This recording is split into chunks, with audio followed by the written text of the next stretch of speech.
Tifosi Gelo Rossi kembali lagi di MIRZ Point, channel yang membahas berita seputar klub Liga Italia AS Roma dan kabar dari Serie A lainnya. Di edisi ke-86 ini kita akan bahas kabar dari pemain yang pulih dari cedera dan masih harus berurut dengan cedera jelang laga versus Empoli pekan depan. Info pemain yang membela timnas dan kabar dari manajemen AS Roma yang dimana gaji pemain musim ini melonjak cukup tinggi. Media Italia La Gazzetta dello Sport mengabarkan bahwa AS Roma total kini harus mengeluarkan setidaknya 160 juta euro untuk membayar gaji seluruh skuad AS Roma. Jumlah yang menjadi tertinggi kedua sepanjang sejarah AS Roma setelah tahun 2018-2019, di mana AS Roma harus membayar total 165 juta untuk gaji pemain saja.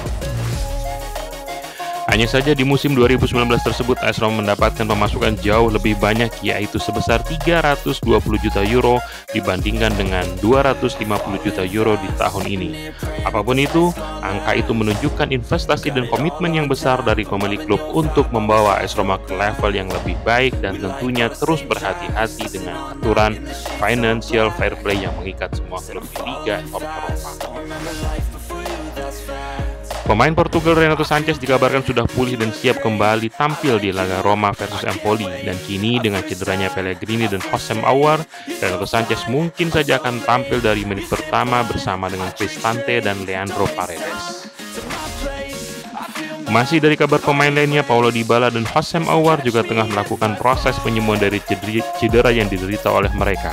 Dybala kini sudah mulai ikut latihan bersama tim dan siap tampil dari menit pertama di laga Roma versus Empoli, sedangkan Hossein Aouar masih memerlukan waktu lebih untuk dapat kembali berlatih dan siap tampil di laga yang sangat krusial tersebut.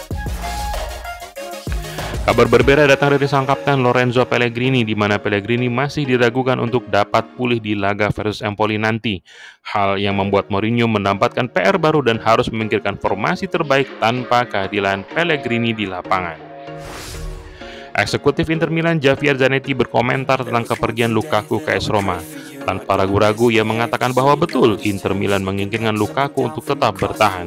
Namun, sebelum tentunya beberapa masalah datang dan pada akhirnya Lukaku bergabung ke AS Roma. Zanetti kini mengajak Inter untuk fokus ke tim yang ada dan meraih hasil positif di laga yang akan datang dan melupakan Lukaku.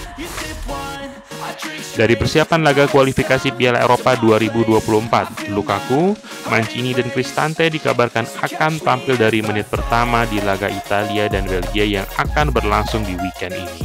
Sementara itu, pemain Italia Leonardo Spinazzola hanya akan menonton timnas dari bangku penonton di laga versus Macedonia Utara nanti malam.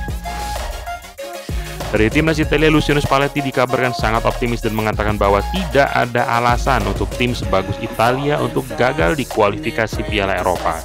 Ia menjanjikan 4-3-3 yang berbeda dan hasil yang baik agar Italia bisa kembali bermain dan tampil di turnamen besar. Sebaliknya, mantan pelatih Italia yang kini melatih Saudi Arabia Roberto Mancini harus memulai laga debutnya sebagai pelatih Saudi Arabia dengan kekalahan. Costa Rica unggul 3-1 dalam laga versus Saudi Arabia yang dilakukan di Inggris tersebut. Edisi kali ini kami tutup dengan kabar dari Raja Nainggolan, pemain yang kini berusia 35 tahun dan tidak mempunyai klub, menjagokan Inter Milan untuk menjuarai Liga Italia. Selain itu, ia juga melihat AC Milan yang cukup kuat di tahun ini di samping Juventus yang tidak bisa dianggap lemah. Sekian berita dari AS Roma untuk edisi ke-86 ini. Komen untuk berikan pendapat Anda tentang kabar persiapan AS Roma untuk menghadapi Empoli nanti. Subscribe untuk mendapatkan berita AS Roma dan Liga Italia lainnya. Forza Roma!